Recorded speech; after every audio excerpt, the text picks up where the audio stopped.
Hello, good evening, welcome. Thank you for coming to this evening's guided meditation. It's being recorded live. It is what is known as a live stream meditation, being streamed through the internet live. So we have a feeling of being together at home. Meditating in a group meditation is very powerful. It is like when cyclists cycle together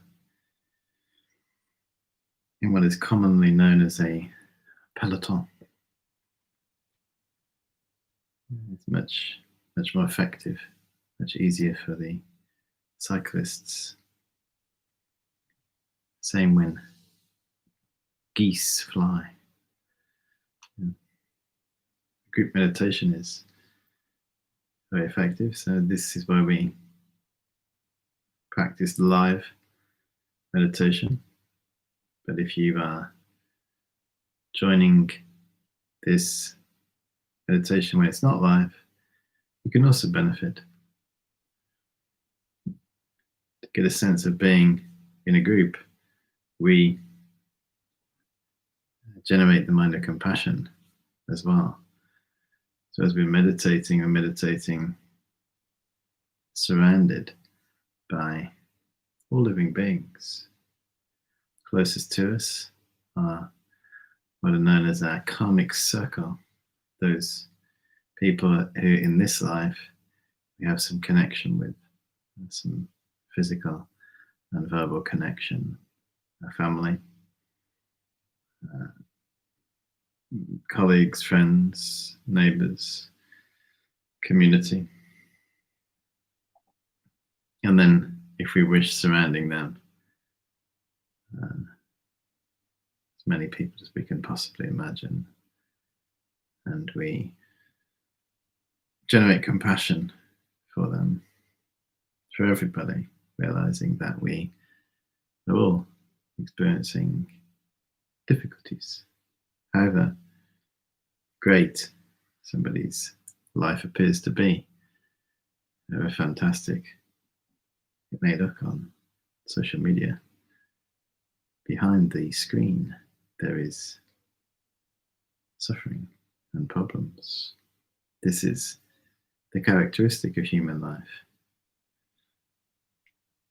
When Buddha first taught, he said, you should understand suffering. You should understand as a human being in this world, in a human body, which we have, you're going to experience suffering and problems. And interestingly, he taught that to bring happiness and freedom into the lives of his students. But without that appreciation, that's his very first words.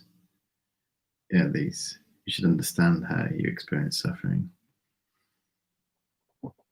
So that gives us a very realistic foundation for our existence, rather than living in hope that one day I'll get better. One day I'll find the right person, the right job, the right location, the right, whatever it is outside of us. One day things will improve. And due to putting effort into all that, the improvement to our external world, trying to make it work, there's virtually no time to train our mind. And it's exhausting, of course, because it doesn't work. Often we try to solve a problem by acquiring something, whatever it is, and then that new acquisition creates a new challenge or difficulty. Buddha said, you should know suffering, you should understand how you're experiencing suffering. Coming from the mind, the uncontrolled mind. And if you want to stop and put an end to it. Learn to control the mind. Not complicated. It can seem very complicated, can't it? Solving our daily problems. But it's not. We just need to simply learn how to control our mind. Where do our problems come from? They don't come from outside. They come from inside. Where? Deluded states of mind. This is the reason why we experience all the problems and difficulties in our life. Nothing else. If you want to solve the daily problems, you need to learn how to control our mind and put a cessation to the suffering in our life. Otherwise, we will find frustration after frustration. So in a sense, this is a sanity, bringing sanity into our mind, a mind that is calm. Yeah, a mind that is pacified, a mind that is quiet. Yeah, we're quietening the mind. There's usually a lot of noise in there. So much noise, often we need more noise to drown out the noise. So it's double the noise. Yeah, the silence is deafening. So turn on some noise to drown it out. But if we look in, and which is what we're doing in this meditation, look at the noise. It's here. We just look at the mind that is looking at the noise. Yeah, the cognizing, knowing mind. We look at that, and then all the noise stops. Because sometimes get really complicated. We can make it all really complicated, can't we? What nose do I need to breathe in again? You know, how long do I need to do this for? And which one do I need to do that for? But really, all we need to do is just look at our mind in a non-judgmental way, and that will quieten it down. That's what we do when we say, my body is like a mountain, my breath is like the wind, and my mind is like the sky. At that point, we just look at our mind. Just look at it. And look at the mind looking at the mind.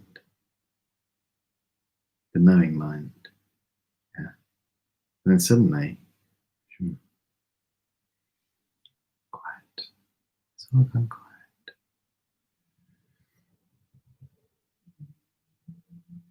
And then the commenting comes. Look at that. And look at the mind looking at that. And just keep looking. Gazing at the mind. That's the path to peace, calm, freedom. That's the way to put an end to the suffering in our life. No amount of external improvement will do that. We know, you can see everyday examples of great improvement in people's lives, and then more difficulties and problems coming. We know from our own experience as well. But one of the issues is we forget. We forget, don't we? Give it another go. Keep going. Yeah, maybe there's another one. Better one out there for me.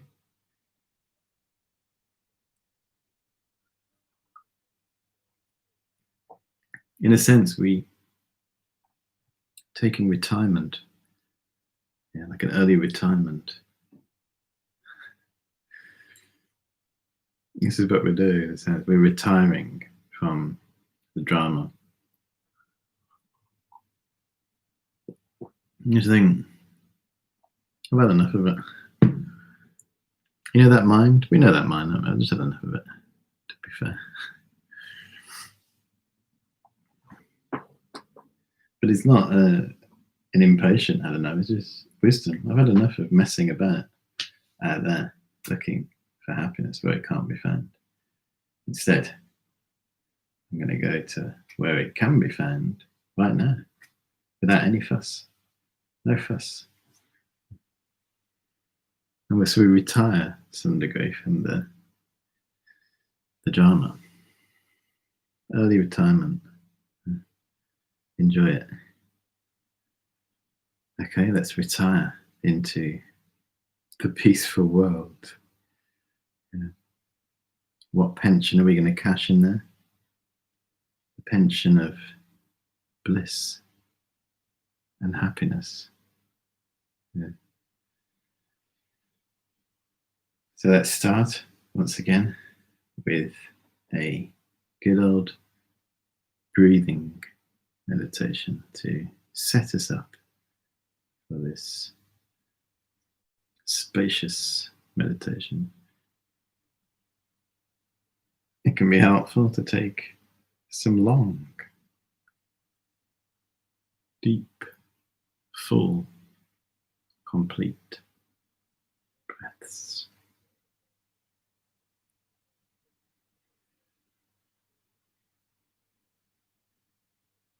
Deep inhalation, filling the lungs, slowing down the world just like that. And breathing. Deep inhalation.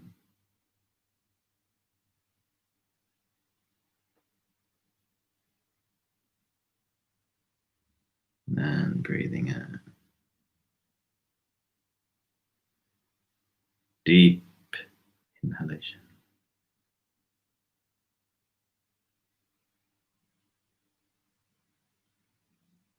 And breathe. Deep inhalation.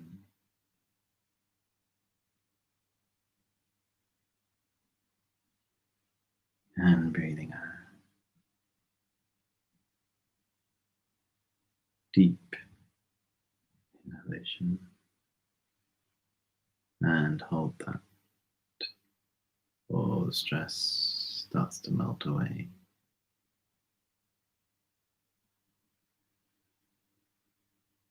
And breathe it all out, letting go of all the busyness of the day, all the worries of the day.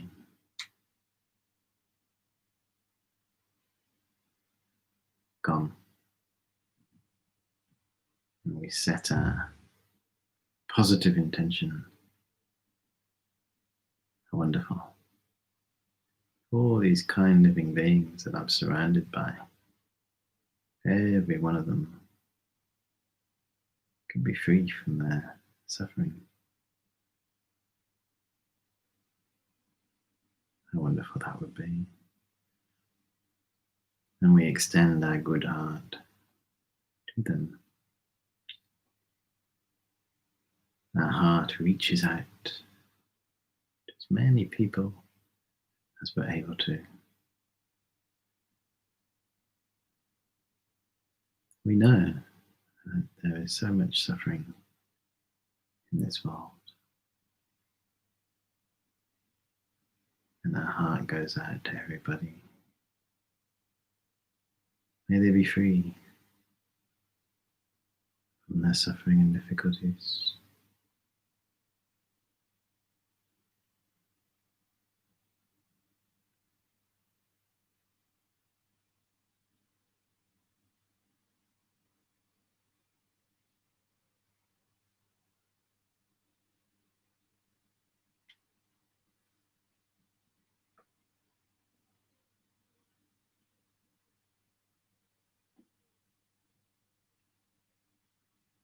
And then we engage in the 9-round breathing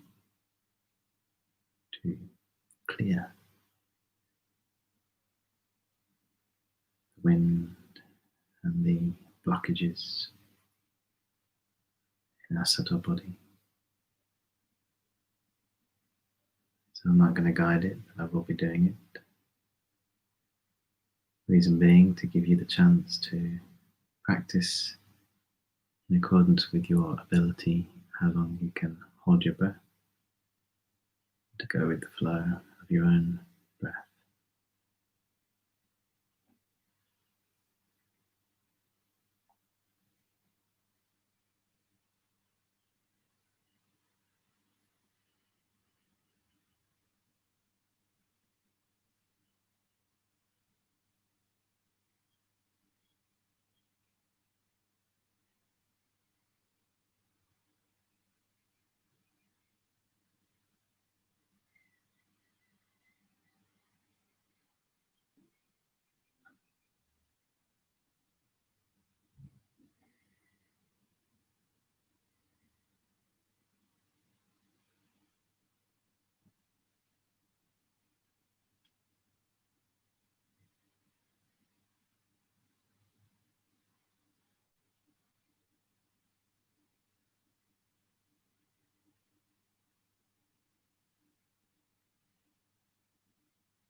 my body.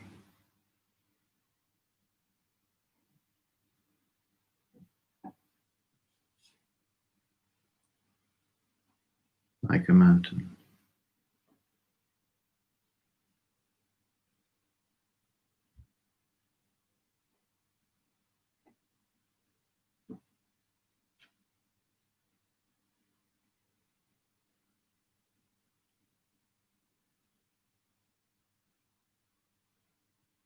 My breath.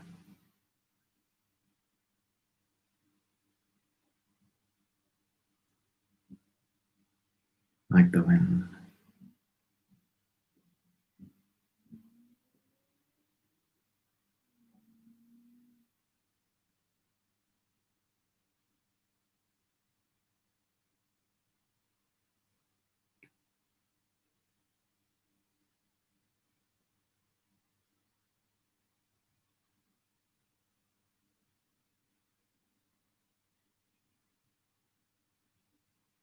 And my mind.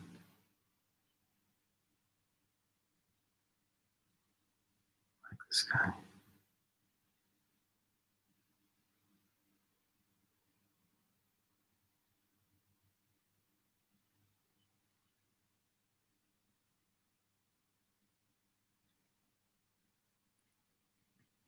We gain a appreciation of the vastness of our mind.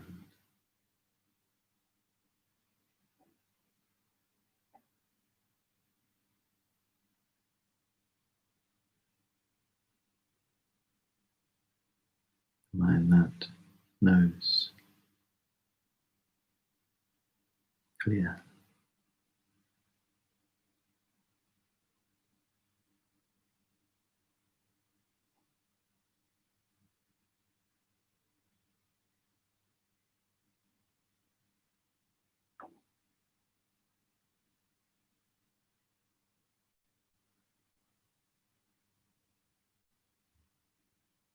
Very gently taking care of our mind. Seeing our conceptual thoughts for what they are. Ethereal clouds. They arise and dissolve. And we just sit and watch the play, recognizing they're arising from our root mind, which is vast, clear, spacious like the sky.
The mind gets waylaid. Remember our body like a mountain, rooted in the present. Our breathing, constant flow.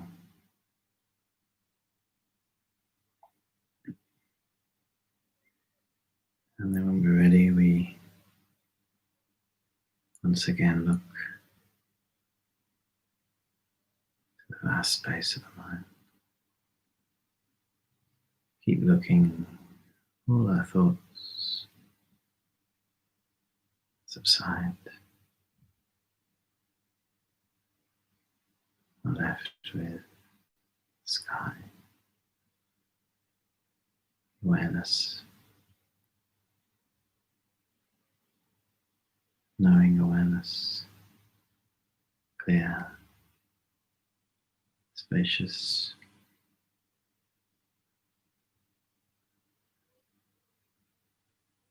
no boundaries, no divisions, just clear.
As that session draws to a conclusion,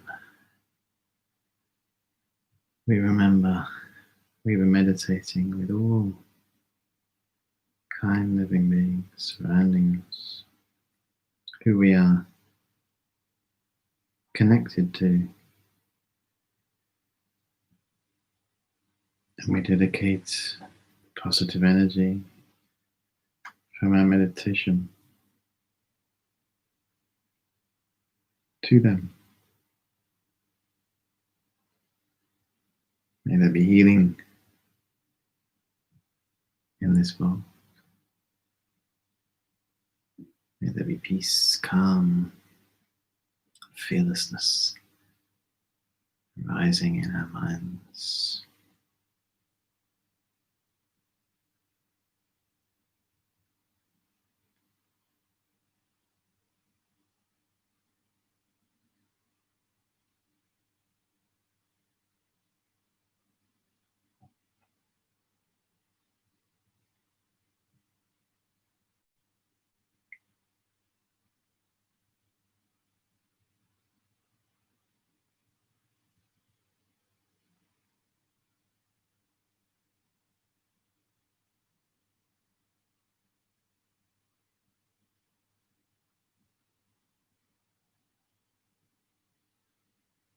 And then when you're ready,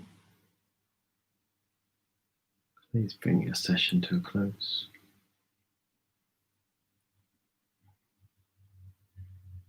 And open your eyes.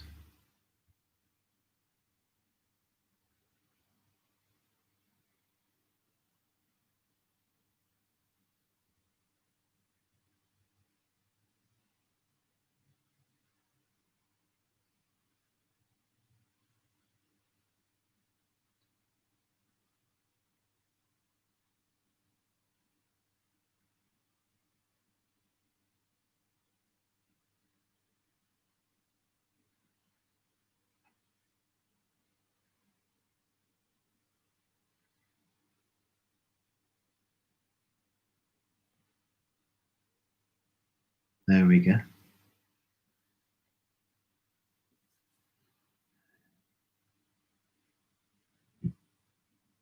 Try to keep awareness and mindfulness when we finish our session. And one way of doing that is to focus on one thing at a time. Maybe even slow down. Try to not get distracted.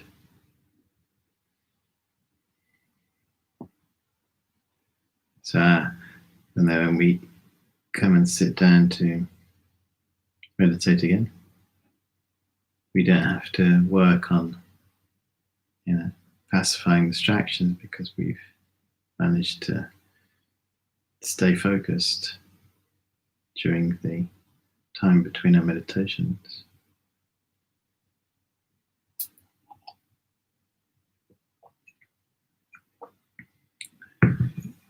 Whether we stay focused or not depends on us, not what we're doing, not our job or our home life. It depends on how much we can keep our mind focused and mindful. Of course, being able to pace ourselves, because it's a marathon. The effects of meditation are profound and deep, but they take time. We're on session 116 today. It is the 16th of July. So you may have potentially done all of them. But that's great. How wonderful. But it's keep going. That's the key. To keep practicing. See it as a lifetime's work. And that way we pace ourselves. Ideally, it's not just a phase, you know. The meditation phase are one thing. Sometimes when people encounter difficulties in their lives, which of course we do, you know, we all do, we all have them, then maybe can use meditation for a while, you know, to feel a bit better, feel a bit calmer, sort themselves out a bit. It's often one of the main reasons initially, not everybody, but often when people come to the classes, there's some difficulty, like more than usual. And then as life is impermanent and changes, eventually the difficulty fades, we feel better. Meditation may have helped us, and we may be in a new space and then feel as though, I don't need to meditate anymore. This is quite common. Because we're feeling better, we are more distracted. So suddenly we've lost all the time to meditate. We become like a sort of, I don't seem to have any time anymore. I'd love to, but I just don't have any time. Meaning we've lost the intention because our life has stabilized and in some respects got better, like easier. It could be like, for example, you don't have a partner, for example. Feeling for some reason some relationships finished or changed, and then you kind of using meditation helping during that time. Like filling that gap and giving us some peace. But then, of course, in the future, maybe we find a partner, whatever. This happens, doesn't it? And then potentially you're completely distracted. And the first thing to go off the list, meditation. So very, very many times. If I could have a hot dinner, it'd be nice to have a hot dinner, wouldn't it? If I could have a hot dinner every time I've seen this. So why am I saying this? Because it's a shame. Because the time to practice meditation is when things are going well. I mean, of course, when things aren't going well, that's also a good time. But the most important time is when we are starting to get distracted and things are going well. And maybe feel that we don't need to practice, because we do, really, because things change. And it's a habit of a lifetime, but it's something precious. You have to be mindful, although you may have done however many practices. It's very easy to stop. Very, very, very easy to stop practicing. And the issue is, for most of us, that there's no one around at you who's going to say, what are you doing? Why aren't you doing that? Then we can drift. So remain mindful and vigilant and keep the intention. We're practicing meditation. But at the same time, we need to keep the intention to practice it. And if you go back to the early sessions on this Meditate with Adam, I was talking about the benefits of meditation, contemplating the benefits of meditation, to have the intention to practice it. So it's always good to do that. And if you've been practicing for some time and you're starting to see the benefits, add that to the fire of your intention to keep practicing.